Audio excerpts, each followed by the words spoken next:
Terima kasih sudah klik video ini. Jangan lupa klik subscribe dan aktifkan notifikasi lonceng. Like, comment, and share.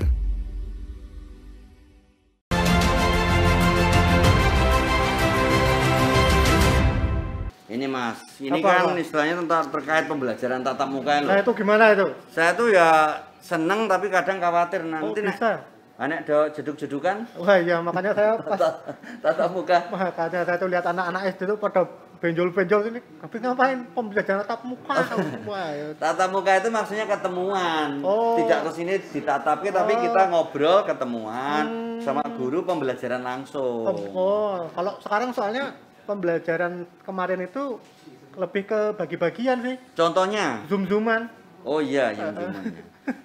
Ya itu kadang gitu sih ya. Itu akhirnya malah habis perayaan apa kita kerja bareng terus biar nggak capek, ayo kita zoom-zooman yuk. Jenang zoom-zoom. Jenang zoom-zoom ya. Itu jenang zoom-zoom. Tapi menarik itu ya ini. Tapi memang gara-gara ada sekolah dulu apa online itu ya. Online. Wah, itu ini apa? Ini malah susah gitu. Jadi mau PDKT itu banyak yang susah. Kenapa? Nah gimana kan jauh. Oh iya. Begitu jauh, begitu masuk tatap muka, harus jaga jarak. Wah, nggak bisa PDKT. Kasihan yang jomblo ya. Kasihan yang jomblo. Baru mau deketi jaga jarak. Jaga jarak. Jaga jadi ya. Boleh. Jaga jarak itu maksudnya dalam batas normal Mas, ada 1,5 meteran, 1,5 meteran gitu atau apa gitu loh. Bukan terus jaga jarak 1 kilo. Dekati 1 kilo kan. Nanti pacarannya jarak jauh itu bagus juga loh. WA-an gitu kan, kadang Facebookan. Benar. Nanti nikah online. Kalau punya anak di-download. Gampang. Nanti kalau hang separuh. Asal nggak buffering aja nanti. Ngelek. Iya. Tapi itu pembelajaran tatap muka ini kadang ya itu tadi. Kadang ketika masih online itu kan kadang orang tua itu diuji kesabarannya. Iya. Karena orang tua yang biasa kadang-kala harus jadi guru toh. Benar. Jadi kadang-kala kita yang mau bekerja aja kadang-kala akhirnya ngajari anak kita. Jadi harus gitu. Dan akhirnya malah anaknya yang kerja ya? Anaknya yang kerja. Anaknya yang malah orang tuanya yang kerja, yang ngerjain tugas. Anaknya yang ngerjain pekerjaan kantor. Ya enggak. Tapi gitu. Jadi di situ kita juga makin ngerti ternyata tugas seorang guru itu betapa sulitnya. Kita harus melihat sudut pandang seorang guru. Iya. Seorang guru kan harus istilahnya tadi kalau ketemu langsung bisa selesai, ini kan tugas dikumpulin, kerjain berapa kelas. Orang tua tuh baru ngurusi 1 anak. Nah, guru 40 kadang. Nah, 20 anak. Nah, padahal bukan anak sendiri. Bukan anak sendiri. Kan luar biasa itu. Makanya pahlawan tanpa tanda jasa. Benar. Nah, kita pahlawan tanpa tanda terima. Tanda terima. Ini kita kepengen ngobrol nih tentang gimana kebijakan pelaksanaan pembelajaran tatap muka itu loh. Iya. Itu kalau dari Disdikpora ya. Disdikpora. Nah, kepengen ngobrol dengan Pak Herman nih. Pak Herman. Ditelepon kan. Aduh, ditelepon lagi. Ini saya kepengen ngobrol nih kan lebih jelas nanti tentang kebijakannya, terus dukungannya, terus gimana menyikapi ini. Beliau ini kan lebih kompeten. Malah ya jelas. Kamu malah selfie. Oh enggak dengeran. Ya kamu sendiri yang telepon, masa kamu gini aku sih ngomong. Ya. Ini Mas Tiawan aja yang telepon. Lah kenal. Telepon aja ya. Iyalah. Assalamualaikum Pak. Enggak Pak. Ini kepengen sharing-sharing ini Pak tentang kebijakan dari Disdikpora ini Pak terkait dengan pembelajaran tatap muka terbatas. Nggih. Oh, Bapak. Oh, kesini Pak. Nggih. Kesini. Terima kasih sekali Pak. Nggih. Matur nuwun. Nggih kami tenggo. Matur nuwun nggih. Kalau Pak Firman kesini kita yang kesana. Oh ya enggak, nanti ketemu di jalan. Udah, pasti langsung kalau beliau itu langsung sigap lah. Nah, langsung sampai kok. Monggo. Monggo Pak. Nggih, monggo. Nggih, ini luar biasa loh ya. Ini kita luar biasa, kemajuan zaman baru, telepon langsung nyampe. Loh karena kan Pak Suherman kan artinya kan ada. Apa? Sungguh hebat, rajin dan mantap ya. Langsung datang. Langsung datang. Iya. Pantesan ya beliau ini langsung istilahnya menduduki juga posisi sebagai wakil kepala dinas sih Pak. Wakil kepala dinas. Nah, ini Pak, ini kepingin tahu hal-hal update yang terbaru dan lain sebagainya tentang bagaimana kebijakan pelaksanaan pembelajaran tatap muka terbatas itu Pak. Itu apa aja gitu, terus mungkin ada syarat-syarat apa-apa, itu kan mungkin penjenengan lebih mengerti Pak. Jadi kita harus dari sumbernya. Iya. Pripun Pak? Ya, terima kasih. Tentu kebijakan tatap muka ini sesuai dengan dari Dinas Kesehatan ya. Tadi itu saya sampaikan bahwa pertama vaksinnya lebih dari 80%. Oke. Harus lebih dari 80%. Gitu. Kemudian Sarpras itu sudah memenuhi. Apanya? Sarpras. Sarana prasarana. Ada tulis tangan, wastafel dan seterusnya. Ya. Kemudian siswa-siswanya juga harus lebih untuk mengikuti tatap daring itu, tatap muka itu juga harus siap. Dalam arti mulai dari masuk, kemudian bagaimana dengan teman-temannya, bagaimana jarak-jarak dan seterusnya itu pembelajarannya di situ, sehingga harus dipenuhi itu. Sehingga kalau nanti ada sesuatu yang kurang pas ya kita evaluasi gitu ya. Itu. Ya. Nah kalau untuk monitoring dan evaluasinya sendiri, itu gimana? Itu berkala atau setiap apa itu Pak? Ya tentu pertama kita dengan Dinas Kesehatan ya monitoring ada tracing dan screening ya screening. Kemudian dari teman-teman kita melibatkan teman-teman pengawas sekolah di masing-masing, kemudian ada satgasnya. Kita di Dikpora ada satgasnya, di sekolah juga ada satgasnya. Juga ada namanya agen-agen perubahan. Agen perubahan itu bagaimana siswa itu harus dulunya belajar biasa, kemudian tatap muka itu ada perubahan perilaku di situ. Perubahan perilakunya. Perubahan perilaku. Ya, perilaku tidak seperti dulu, harus bagaimana masuk kelas dan seterusnya tadi. Sehingga itu yang kita tanamkan itu. Terutama yang untuk Bapak Ibu guru gitu kita tekankan pada pendidikan karakternya. Karena selama pembelajaran daring atau jarak jauh itu karakternya itu agak gimana ya? Setelah masuk itu kadang-kadang maaf ada siswa satu rambutnya gondrong. Itu saking panjangnya dari pandemi belum dipotong. Itu bajunya belum pernah dipakai langsung sesak Pak. Enggak pernah masuk. Karena mau promo makan terus. Terus kemudian caranya bicara dengan guru dan sebagainya itu ya kita perlu pendidikan karakter itu. Tapi kita jelas bahwa kesehatan itu yang utama. Utama itu yang kita pentingkan. Jadi di samping itu harus ada bantuan-bantuan tadi sehingga kita sampaikan bahwa pembelajaran tatap muka terbatas itu artinya terbatas baik dari yang masuk materinya dan kemudian kita himbau pada Bapak Ibu guru kalau memberikan tugas itu ya satu tugas itu beberapa mapel gitu. Karena sekarang kan kadang-kadang guru ini memberikan tugas sekian, itu. Jadi siswa nggak istirahat toh? Iya, betul ya. Bagus Pak.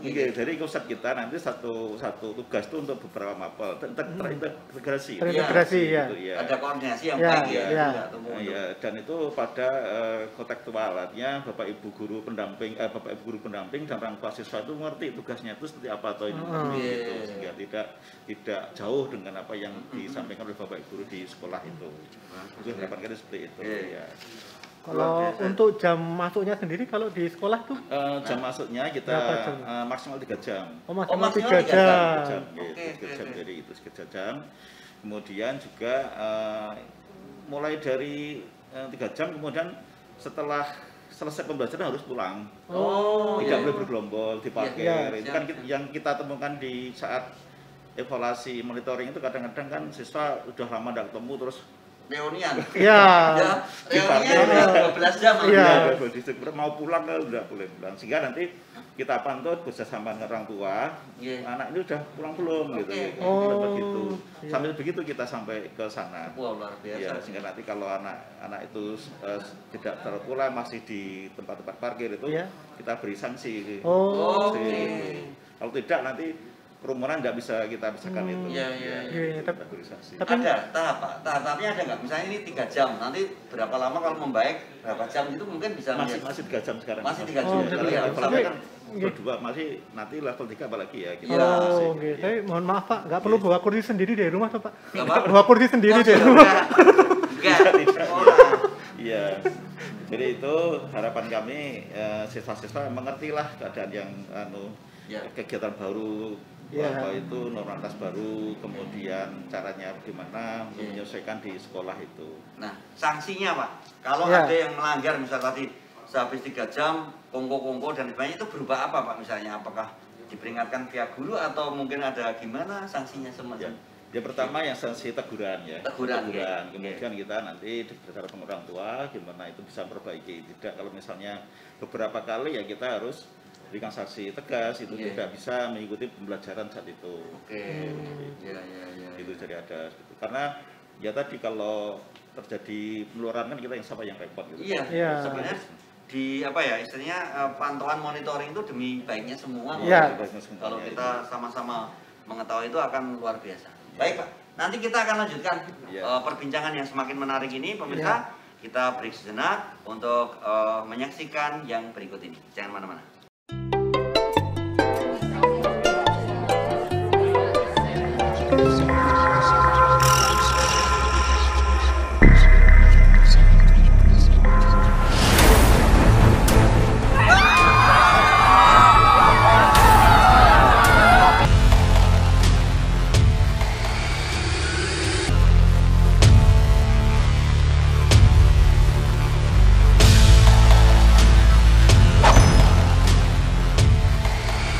Jangan lengah dan tetap selalu waspada, virus corona masih ada. Ayo, perangi dan cegah bersama-sama dengan cara mematuhi protokol kesehatan dengan disiplin dan menjalankan 5M. Memakai masker, mencuci tangan, menjaga jarak fisik, menjauhi kerumunan, dan mengurangi mobilitas.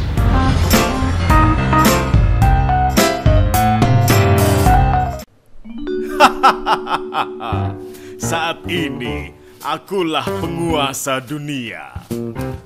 Tak satu negara pun mampu mencegah aku. Aku ditakuti semua orang.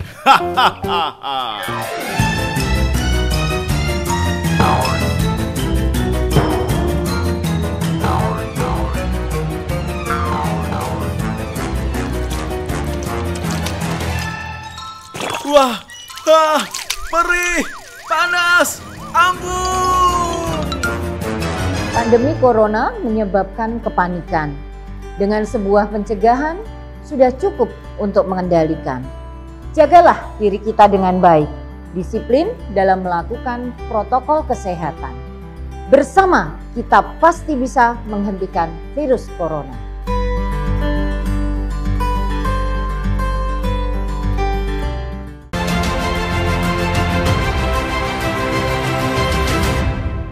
Baik, kita masih ngobrol nyantai bersama Bapak Suherman MPD selaku Wakil Kepala Dinas Pendidikan Pemuda dan Olahraga Daerah Istimewa Yogyakarta ya Pak. Ya, terima kasih. Nah ini Pak, terkait dengan pembelajaran tatap muka dan sebagainya kan tentunya ini kadang-kala kan menyesuaikan kondisi dan dengar-dengar ada beberapa perubahan di masalah terima rapot atau apa yang masyarakat harus tahu nih Pak. Apa aja itu Pak yang ingin sampaikan? Ya, terima kasih. Sesuai dengan instruksi Menteri Dalam Negeri, kita dihimbau untuk menunda pemberian rapot. Yang bisa tanggal 23 itu Januari. Itu tidak lain hanya untuk mengurangi Nataru dan Kemururan ini ya, supaya siswa-siswa tidak kemana-mana, kemudian gurunya juga ya. Iya sih. Karena kalau nggak diterima rapot kan terus gurunya gurunya juga. Cuma juga hingga nanti rencana kita bagikan tanggal 3 ya, tanggal 3 Januari itu. Tapi ini kita maknai positif saja. Karena apa? Karena di dalam pembelajaran kemarin yang daring itu kan masih ada beberapa yang kurang materi itu. Jadi ditambahkan materi di situ. Kemudian juga penyempurnaan penerapan nilai anak ini harus kurang apa? Masih ada 1 minggu untuk menyelesaikan kekurangan-kekurangan itu. Sehingga kita harapkan nanti rapot yang ini lebih baik, komplit informasinya maksud saya begitu. Kemudian juga Bapak Ibu orang tua siswa ya ini kami harapkan jangan mengeluh. Ini harusnya liburan malah tidak. Harusnya terima rapot bukan itu. Siswa dan guru kemudian orang tua kita harapkan tidak usah mengeluh, kita positif thinking aja. Bahwa ini merupakan gerakan nasional. Gerakan penyelamatan bangsa anak bangsa kita itu. Kita tidak sendiri, kita harus bersama-sama dengan untuk semuanya. Dan kita harapkan itu siswa itu kalau ada gejala dan seterusnya itu harus jujur. Jujur. Inilah yang kemarin itu terjadi di satu sekolah kan tidak jujur. Siswanya harusnya itu periksa malah berangkat ke sekolah. Inilah maka kejujuran itu kejujuran kesehatan itu sangat penting sekali. Sehingga Bapak Ibu orang tua kami mohon itu kejujuran untuk PT tatap muka terbatas itu ya juga itu dan nanti dibagikan dengan raport. Kita jelas tidak meliburkan besok itu, tetapi ada beberapa kegiatan yang tidak penuh sempurna seperti masuk itu. Jadi untuk pengembangan pribadi lah. Karena bebannya tidak seperti kalau masuk biasa. Jadi anggap aja ini ya tidak terlalu beban sekali kok libur kok masuk, tapi jelas beban-beban ini tidak sama dengan yang kemarin-kemarin itu. Malah menjadi tambahan-tambahan materi. Bapak Ibu guru lebih tahu untuk siswa ini kurang apa, siswa ini kurang apa. Artinya Bapak Ibu orang tua harusnya terima kasih, tidak mengeluh. Sama sekolah kok orang libur terus ya. Tapi kita sudah sampai ke sana, kita pertimbangan sudah matang sekali untuk hal ini. Gitu Mas. Nah mungkin kalau terkait raport tadi itu Pak, supaya mengurangi beban dari guru, gimana kalau dibagikan saja Pak, kosongan? Nanti yang isi muridnya. Prasmanan, raport kalau perlu silang. Jadi begitu masuk dibagikan, udah beserta isinya. Jadi memang luar biasanya ternyata dari apa ya istilahnya Dinas Pendidikan Pemuda dan Olahraga ini sudah memikirkan ini begini sampai jauh dan demi kebaikan bersama. Keselamatan generasi kita lah generasi kita itu yang harus kita jaga ya Pak. Kita jaga. Nah, kalau ada ini Pak yang terkait misalnya ada guru atau siswa mungkin yang menolak untuk dilakukan pemeriksaan ini gimana? Kadang kan ada yang dites atau apa tracing, kan ada 3 tahap atau Pak, tes, tracing sama treatment apa Pak? Itu misalnya menolak itu gimana itu Pak? Ada beberapa yang gimana gitu. Tentunya kita ada edukasi ya, edukasi karena guru, pelajar itu kan orang terdidik ya. Terdidik kok dididik. Tapi justru pendidikan itu prinsip kok. Benar. Jadi ada edukasi gimana. Kalau kan biasanya kan termakan oleh berita yang hoax atau bohong itu. Itu kadang-kadang itu. Ya kita punya dokter, kita untuk kerjasama dengan dokter muda kan, itu ke sekolah-sekolah itu. Tanya sumber yang ahli betul untuk yang betul. Jangan sampai ada berita bohong. Kita edukasi terus, Pengalaman kita beberapa guru atau siswa yang kemarin menolak itu kita akhirnya masuk bisa menerima untuk divaksin, kemudian periksa itu bisa menerima. Asal itu kita menjelaskan secara detail dan ilmiah. Benar, itu benar sekali. Tidak hanya katanya sana karena itu seperti itu. Jadi itu. Tapi kalau misalnya nanti ada sesuatu betul-betul yang sudah kita edukasi dan seterusnya, ya kita kita ada beri pembatasan pekerjaan. Saya guru-guru itu saya harusnya tatap muka nggak usah tatap muka gitu. Tapi tetap edukasi kita lakukan terus. Mudah-mudahan nanti bisa yang tidak mau menjadi mau dan malah menjadi suatu agen perubahan tadi. Benar. Perubahan tadi yang misal dulu saya kok tidak mau karena ini setelah mau menyampaikan untuk teman-temannya yang dulu tidak mau. Jadi malah menjadi agen perubahan teman-teman yang dulunya tidak mau menjadi mau itu. Jadi harapan kami seperti itu. Kita kan yang kayak gitu kan. Tapi dulu kan Pak, kita pas mendengar kata vaksin, wah kok jangan-jangan ini ditempeli iki. Benar. Sehingga gitu kan kita juga sempat mikir, tapi ketika kita sharing dengan beberapa teman nakes, dengan beberapa ini yo men koyo pas naik gaji apa tuh meningitis apa itu. Terus gini-gini dan nanti akan lebih baik ketika terkena pun istilahnya lebih cepat sembuh. Akhirnya juga ngefek gitu. Malah justru ketika kita lebih powerful ya Pak ya. Ya kayak jaring apa Pak. Yang kemarin ada fenomena kalau yang dulu-dulu agak susah siswa-siswa kadang. Tapi kalau akhir-akhir yang ada terpapar, itu akhirnya malah kesadarannya itu apa nggonku vaksin gitu. Malah sekarang jadi malah menunggu sekarang, menunggu vaksin. Kita jadwal itu, sekolah-sekolah kita jadwal gitu. Tapi tempat saya kok masih lama, jadi malah menunggu. Responnya bagus sekali. Sekarang gantiannya ke ini Pak, memilih jenis vaksinnya sekarang. Kadang kan ada Sinovac, AstraZeneca, kadang-kadang lebih nunggu yang lebih ringan gitu kadang-kadang. Jadi leres jenengan tadi, jadi dulu itu kita agak sekarang malah menantikan. Kapan, gitu. Dan di rumah sakit juga ada yang setiap saat ini Pak terima itu. Ada.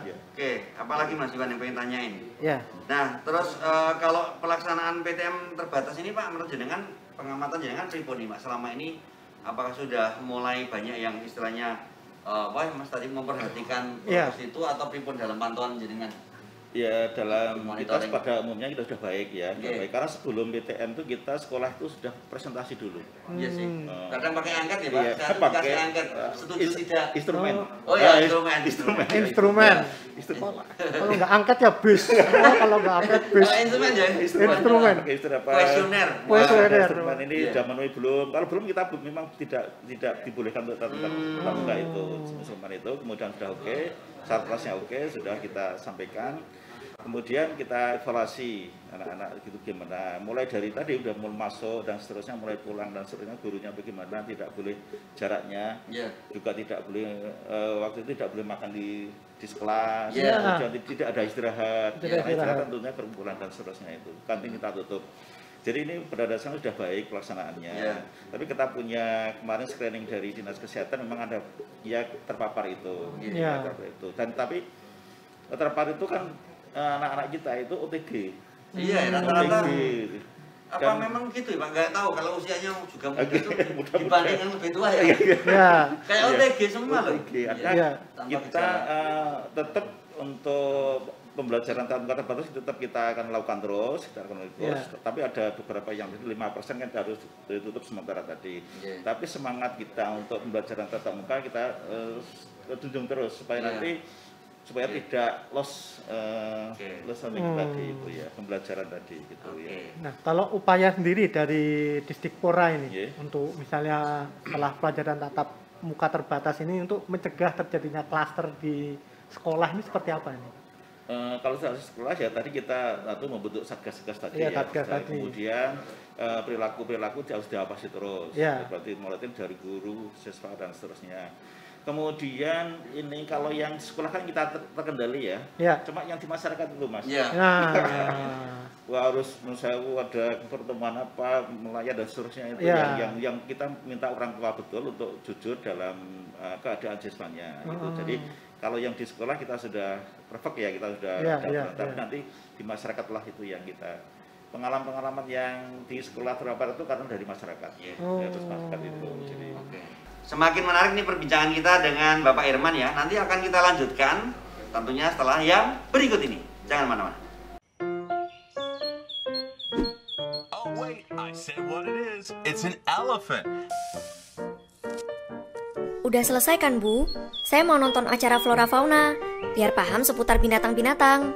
Ya sudah, sana.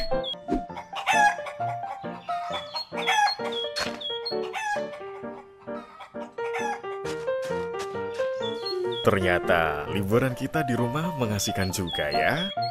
Iya, bisa nambah pengetahuan tentang flora dan fauna. Dan tentunya ada kue buatan saya dan ibu. Adik juga belajar bahasa Inggris lewat HP.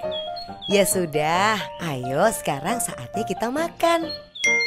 Manfaatkan momentum liburan Anda bersama keluarga dengan hal-hal yang bermanfaat.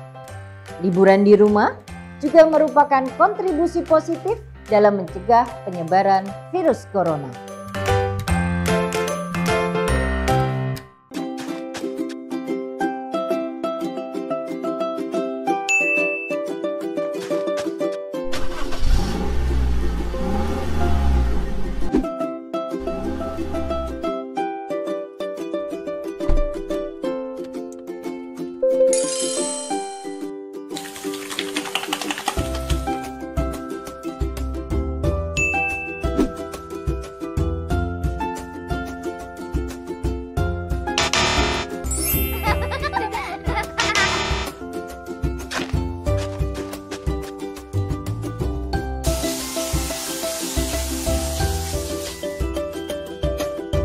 Aku sudah vaksin.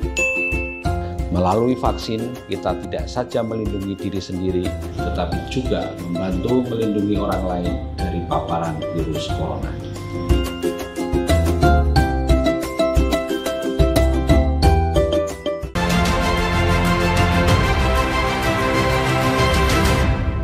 Baik, pemirsa, kita lanjutkan perbincangan kita dengan Bapak Suherman MPD selaku Wakil Kepala Dinas Pendidikan, Pemuda dan Olahraga Daerah Istimewa Yogyakarta ya. Nah, Mas Iwan pertanyaan Mas, mendekati terakhir perbincangan Mas Iwan nanti saya.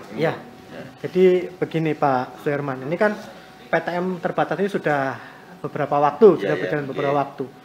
Nah, ada upaya apa nih dari Disdikpora daerah istimewa Yogyakarta ini untuk mencegah terjadinya klaster di sekolah atau di kala PTM terbatas ini? Ya, terima kasih. Pertama, kita harus sadarkan Bapak Ibu guru dan siswa untuk memenuhi protokol kesehatan, itu pertama ya. Nah, yang kedua, itu betul-betul cara pembelajarannya di kelas, kemudian yang kedua pergaulannya di masyarakat, itu. Jadi yang kita masyarakat itu.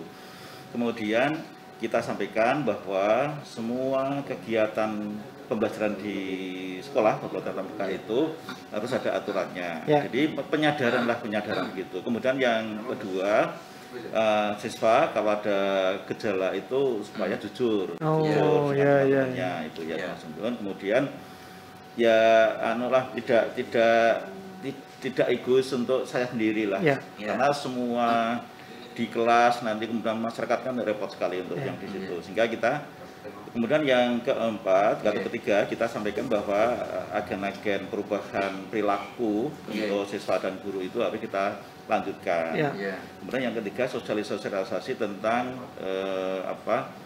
bagaimana pembelajaran tatap muka, pengaruh kesehatan, info-info yang terbaru dari Dinas Kesehatan atau dari para dokter muda-muda itu harapan kami nanti bisa untuk mencegah adanya klaster itu tadi. Penutup ini Pak, harapan ke depan tentang pembelajaran ya, tatap muka itu ke depannya gimana dan sebagainya, biar nanti makin istilahnya juga menjaga generasi muda dan sebagainya ini ke depan biar lebih baik itu, monggo Pak. Ya, terima kasih. Sebenarnya kalau kita nikmati pembelajaran daring dan tatap muka ini itu ada nilai plusnya. Plusnya apa? Satu, siswa guru melek teknologi. Iya, benar. Meskipun pertamanya gaptek banget.